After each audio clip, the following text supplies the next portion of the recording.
Good morning, tubers. How you all doing? So, with the absolute onslaught of Rainbow Six Siege videos I've been releasing recently, I've had a bit of an idea, and I thought I would make a bit of an educational series, but quite an interesting series as well.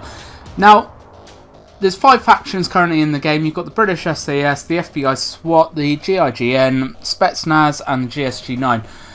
There's a little bit of information with all of the factions when you do unlock an operator, but I wanted to, I really fancy going a little bit more in depth, explaining what all the factions are, where they've come from, what they've grown from, what they're known for, maybe their most famous reasons why people know them.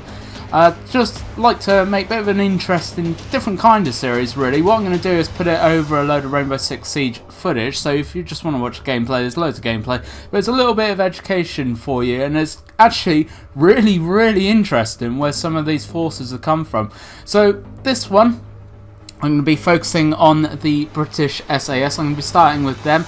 Then I'm going to be looking at all the other factions in a couple of other videos. So the British SAS is actually the longest serving faction in the game. They originated in World War II in 1941. They literally were established to do jobs that other people just couldn't do. So they were really elite trained commandos.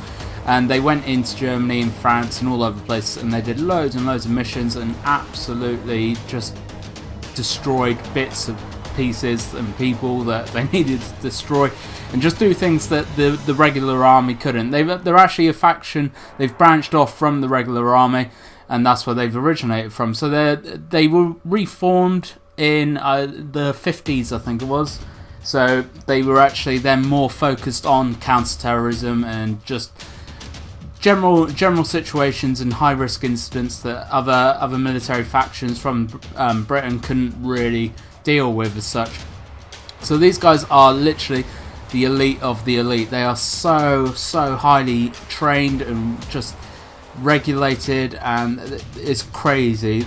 Just I've seen a few things in the past of what the actual test is to get in, and it's absolutely ridiculous. How anyone passes it is insane. I think they get a load of people. I think they have 2 selections, it's called, every year, and I think they get loads and loads of people in. I think only 10% of people that actually apply get selected and get through selection, which is absolutely insane. So I think they have groups of about 100 or so. Literally, at most 8 to 10 people are going to pass out of that group. That is absolutely crazy. That just goes to show you how strict and how good and top of your game you need to be to get into the British SAS. So that's where they've come from. So they've come from World War II. They were refounded in the 50s. And really difficult to get into, and they're quite a secretive force. Obviously we don't want people knowing everything that the SAS are doing, because obviously it's going to start to infringe on what they're actually doing, and obviously the security of everyone inside the faction. But one really famous incident happened back in 1980. You may have already heard of it because it is very famous. It's the Iranian Embassy Siege in London. So what happened was 6 armed men stormed into the Iranian embassy in London, and they took everyone inside hostage. So it was about 26 people, mostly embassy staff, but there was visitors, there was a police officer in there was a few other people in there as well. And these 6 guys ran in, stormed in, and just took the whole embassy, everyone inside hostage, and just properly fortified it and just made sure that no one is getting in or out. So this happened in April in 1980. They were actually in there for 6 days whilst the police were trying to negotiate them out. They were trying to sort things out and get the most positive outcome for this. Obviously they don't want anyone getting hurt, they don't want anyone dying. Because of the nature of the incident, I think one hostage died. There was saying they were in there for a few days anyway, before obviously the British government turned around and said, right, no, we're not dealing with this anymore, just get the SAS down here and get these guys involved. So what the SAS did is they came down and they started setting up their positions and everything. this was beginning of May now, a couple of days into it. They came down and they started setting up the positions, trying to figure out plans of how to get in and obviously get the best kind of outcome from it.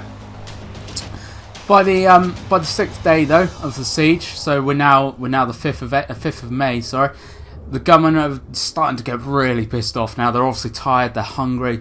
They're really starting to get annoyed that nothing is progressing as such from their point of view. So yeah, they killed one of the hostages and then threw his body literally out of the embassy. So that was it. That was the turning point for the siege. The government then turned around and said, right, no, that's it. We've had enough of this. SAS, get down here and sort it out. So they came down, and what they did is set up the positions on top of the roof.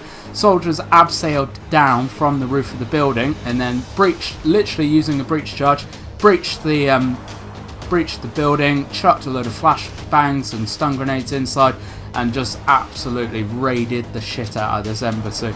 So they got in. They had a bit of a firefight when they were in there. I think the whole raid actually only lasted about 20 minutes though. It wasn't very long because they were so well organised and so well planned. They got in and they killed the majority of the hostages. And then I think one of the killed the majority of the hostages, killed the majority of the terrorists even. I think they killed 5 of the 6 terrorists that were inside. I think the last terrorist actually dropped his gun, like dropped everything that would signify him as a terrorist, and then actually hid him with the hostages as well. Obviously, all the hostages, when they were released, when they got out, all pointed to this guy and saying he is a terrorist, like all the rest of it. So they obviously arrested him, and he ended up in prison for quite a long time. I think he's actually still in there. So he's obviously been in there for a fair while. So these 6 armed guys were actually people that were coming over, and they wanted to highlight their terrorist organisation. Obviously they wanted to come in and show, right, we're members of this terrorist organisation, you need to listen to us, we want this and that. Obviously I don't think governments over the world really respond too well to terrorists, so obviously that didn't go too well for them. And this all happened as a result. Really interesting thing to see and to read about.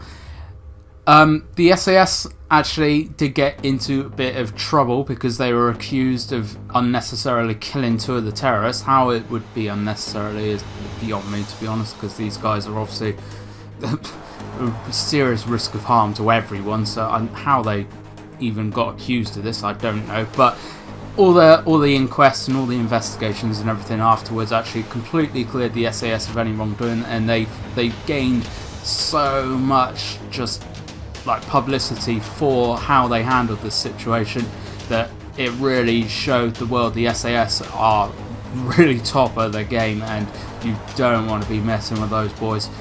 Do not mess with the SAS. I think it'd be very silly to. But that's it. I didn't want to really make too long of a video.